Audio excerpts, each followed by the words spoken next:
We all make hundreds of decisions every day, although most of them are of the mundane variety, like what topping should I have on my baked potato, or if I mention baked potatoes over and over again in this intro, maybe someone will get me a baked potato. As we can see, sometimes not all decisions work out in our favour. But most of the time, these decisions don't have quite as catastrophic consequences as the decisions we're here to look at today, because these decisions lead to your immediate, total and irreversible deadening, shuffling you off this mortal coil when you would have been just fine if you'd chosen to do something else. So come with us as we consider 7 more decisions that killed you instantly, as inspired by the top comments on our previous video on the subject. Enjoy, beware spoilers for the following games, and YouTube's a bit of a pain in the butt at the moment, so if you fancy supporting what we do, why not head over to patreon.com/OXClub and join the OX Supporters Club. There's a Discord, it's a fun place to hang out. Check it out.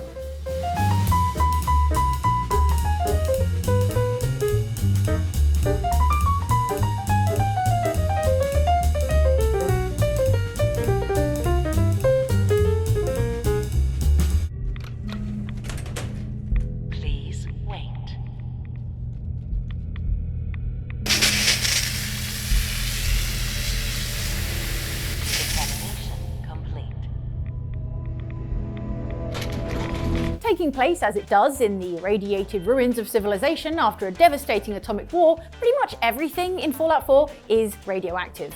Your food, your drink, a lot of your weapons, most of the enemies you face, storms, you can even get a haircut that looks like a mushroom cloud, although the only way you're going to want that in the first place is if your mind's been heavily poisoned with radiation, so maybe save that one for last. We got hairstyles for days. Weeks, even. As such, you may develop a somewhat relaxed attitude to radiation while exploring the Commonwealth of Fallout 4. After all, there are lots of ways to mitigate your RADS level. You can pop some rad away, or don a radiation suit, or take some perks that boost your radiation resistance, or just visit a doctor to have your radiation sickness cured instantly. I'm feeling sick. I think it's radiation. Blood pooling in the gums. Signs of anemia, yeah. We better clean you up. Good as new, apart from the haircut. However, there are some places in Fallout 4 where the radiation levels are much higher than elsewhere, so high that it might cause you problems even if you take precautions. And nowhere is that more of a problem for the uncautious Wasteland wanderer than the mass fusion building located in Boston's financial district. At one point in Fallout 4, you'll be sent here to retrieve a bit of equipment known as a beryllium agitator for either the Brotherhood of Steel or the Institute. However, when you get inside, you might be tempted by the bright blue water pooled around the base of the main reactor.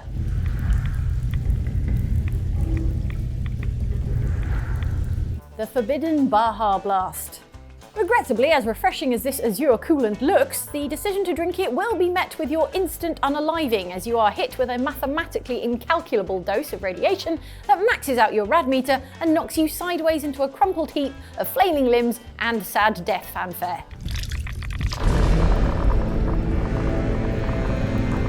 In my defense, it was the same colour as Nuka-Cola Quantum, which is only fairly radioactive, so cut me some slack here.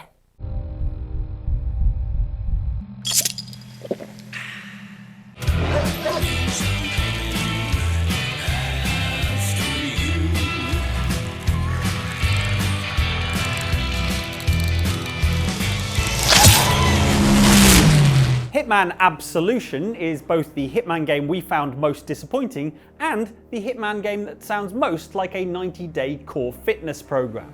One of the reasons we were so disappointed with Hitman Absolution wasn't because it failed to give us a washboard stomach, but because it had lost its sense of humour.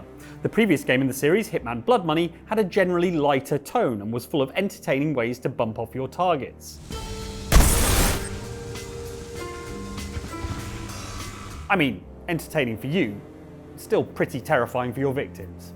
Absolution, meanwhile, tried to tell a grim and gritty tale of betrayal, espionage, and genetically engineered teenage girl assassins. No, really. You bastard! Get away from me! Tonally, Absolution was much more bleak, with fewer jokes, and the focus on story meant there was less creative freedom than we'd enjoyed in Blood Money.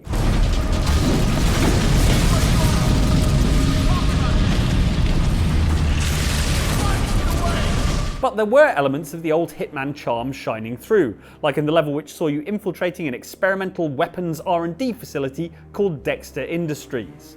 A sort of Dexter's laboratory, if you will. In what must be a critical violation of the rules of feng shui, the decor for Dexter Industries' lobby includes a dangling replica of a nuclear bomb, suspended above the glossy floors of the entrance hall. At least you assume it's a replica as you draw your pistol and tentatively fire an exploratory shot at the bomb, at which point this happens.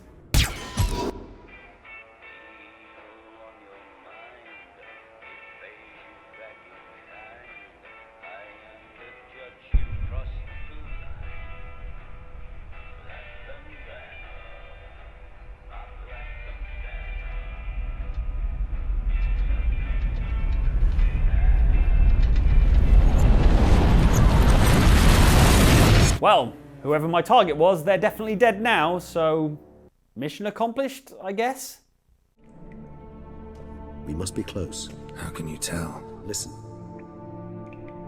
Don't hear a thing.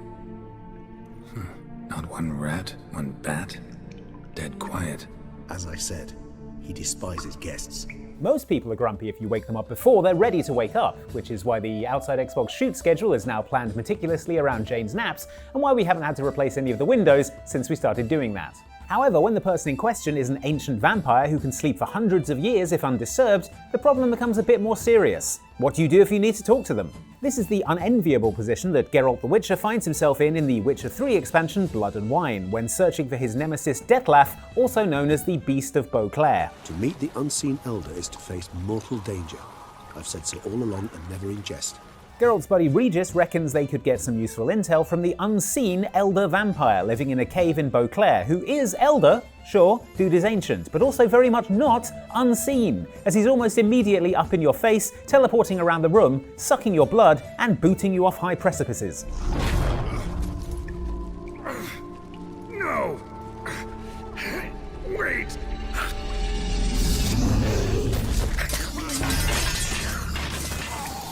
Thusly chastened by this unseen elder jerk, you return for a conversation, although you are warned not to waste his time, because apparently this shirtless cadaver who lives in a cave has an active social life that we're keeping him from. Now speak. Don't ask, or I will kill you. What this means in practice is that you're allowed to ask Supervamp here precisely one question, and he will answer it, albeit impatiently. Cave I came out of? What was that place? There lies the gate between this world and ours. It is closed. Decide that you want to ask another question, or maybe just that you want to get to know Bushwhackula here a little better, and he'll kill you instantly before you can even finish asking him politely not to. You waste my time. No, wait! Man, this has got to be in my top 5 worst caves in the Witcher series. And you know that's a crowded field. A man was fostering an orphan girl. He was a knower. Everyone called him Old Yegor. She didn't want to become a witch, but he taught her his craft. She was to be married to a special young man. There are plenty of sci-fi action games set in space and plenty of modern military first-person shooters, but let's be honest, deck builder RPGs based on Slavic folklore are rarer than steak tartare. That's part of the reason the indie game Black Book, released in 2020, was so well received. The haunting atmosphere of a dark, fairy tale 19th century Russia was unlike anything anyone had played before. What's more, as you progressed through the story and talked to characters, you filled an in-game encyclopedia of Slavic myths and legends. I'm fed up with talking to such filth. Back to the abyss with you. Hey, I've heard of the Baba Yaga at least. Yes, I did learn about it from the John Wick movies. You don't need to be an expert in the storytelling traditions of the Russian steppe to know that there are some characters in Black Book you should probably avoid trusting. Here's a little checklist we prepared. Have they A, stolen your magic book, B, imprisoned you, and perhaps most importantly of all, C, have they befriended a gigantic terrifying spider demon with glowing red eyes?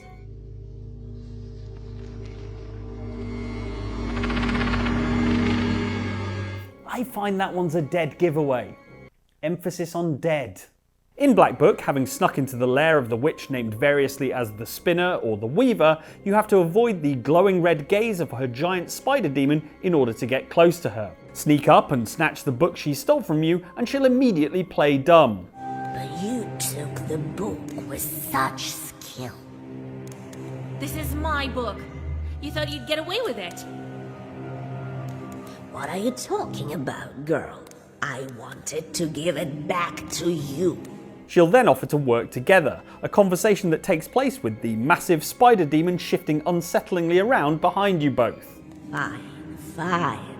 We'll go together to the crossroads and I will help you. We'll do everything together, girl. I've got a good feeling about this. No, wait, what's the exact opposite of that? If you've been paying attention to the subtle clues as to this woman's motives, you'll decline the offer of help and follow up with an appropriate dig about yarn spinning. Stop spinning your yarn.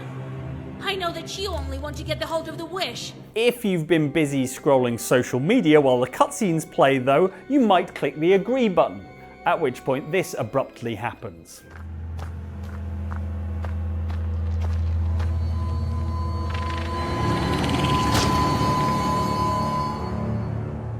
Actually, you know what? Given how often spiders get stepped on by humans, I feel like that's only fair. So it was thee who would become my lord. Perhaps I needn't have warned thee. I am pleased, however. Thou art a fitting choice. It's fair to say that you should never trust anyone you meet in Elden Ring because, come on, have you ever met a less trustworthy group of NPCs? I will kill again and defile each corpse with care. However, if there is such a thing as a trustworthy NPC in Elden Ring, it's Ranni, the witch you'll remember for her massive hat and absurdly long questline that leads to the closest thing this game has to a good ending, if this sort of thing seems good to you. Into fear, doubt, and loneliness. Sure, close enough. With all this in mind, you'd be pretty foolish to decide to betray Ranni, what with her being enormously powerful and relatively kind in such a harsh and unforgiving world. So when that option presents itself via Preceptor Celavis, a man with a hat so big it'd make Pharrell Williams jealous, our advice would be to turn him down. You understand, don't you? That once you have Ranni drink my draught, my scheme will come to fruition. And we'll be in a position to claim the very finest puppet ever crafted. Go along with Celavis's plan, however, and it will become clear that he intends to brew a potion that will turn Ranni into his puppet, and he wants you to go to her to administer this amber draught yourself. Give it to Ranni and ensure she drinks it. I mean, it sounds like a horrible plan, whichever way you look at it, but this is a From Software game, and you never really know which way these things are going to go. Except that, no, you kind of do, because the second you turn up to Ranni with this cursed potion, she immediately clocks it for what it is and tells you to get out, and tells you have bad breath. Well, this is a most unpleasant awakening.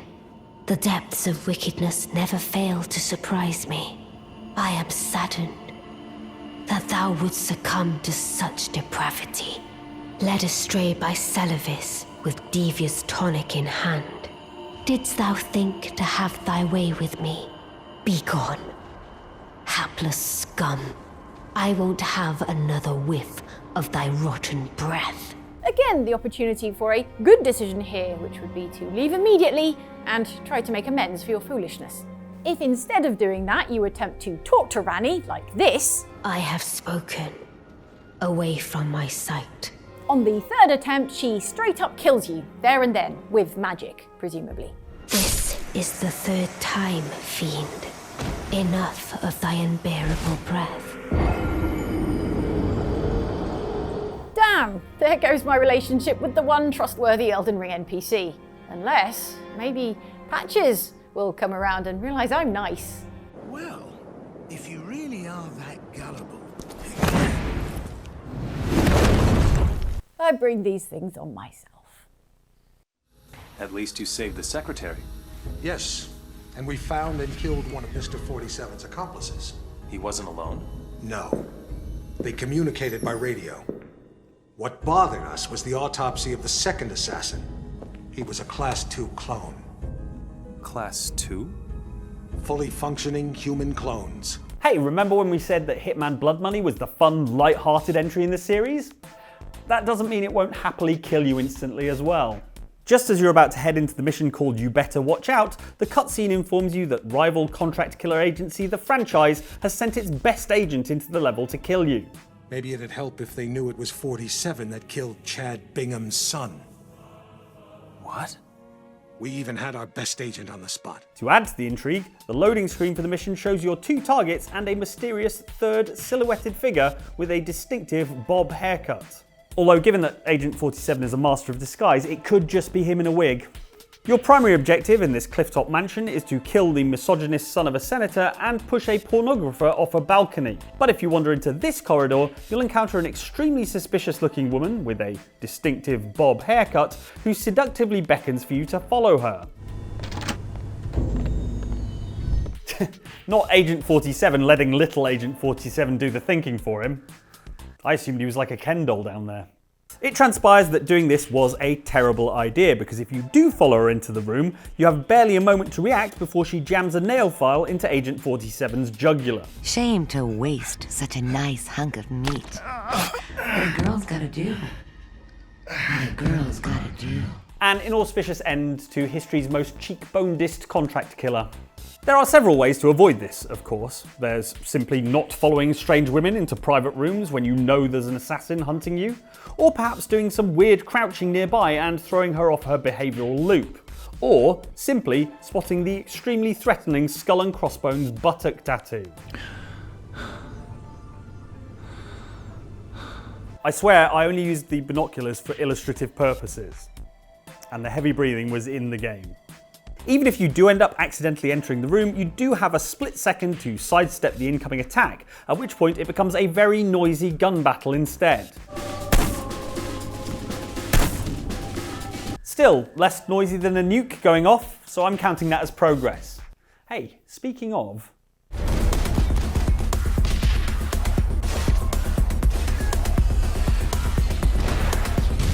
If Wasteland 2 looks similar to the first 2 Fallout games, there's a reason for that. 1988's Wasteland was the first post-apocalyptic role-playing game and the inspiration for the Fallout series, but its creators had a lot of trouble getting a sequel off the ground, eventually having to take to Kickstarter in 2012 for the funding they needed. Although they didn't harbour any bitterness about it, as we can see from their Kickstarter video, which is about 50% passive-aggressive skits about what jerks big publishers are.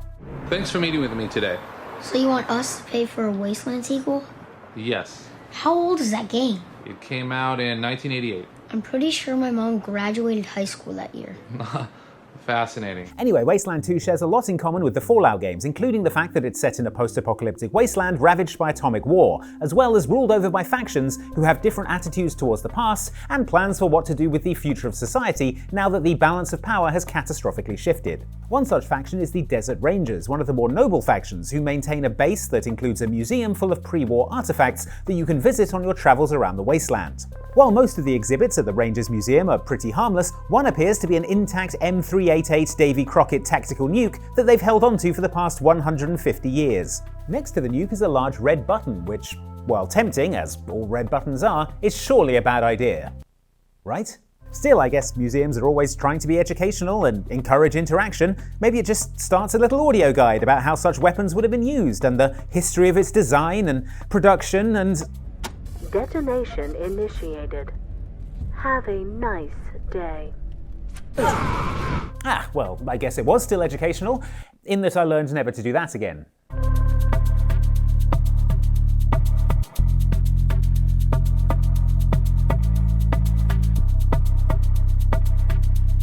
Thank you so much for watching this video about decisions that killed you instantly. Let me tell you about a couple of decisions that you will not immediately regret, and that is to watch both of these videos. I've got one up here from Outside Xbox and one down here from our sister channel, Outside Extra. Thank you so much for watching this, and if you'd love to support what we do, then please do head over to patreon.com/OXClub and check out the OX Supporters Club. Hope to see you there.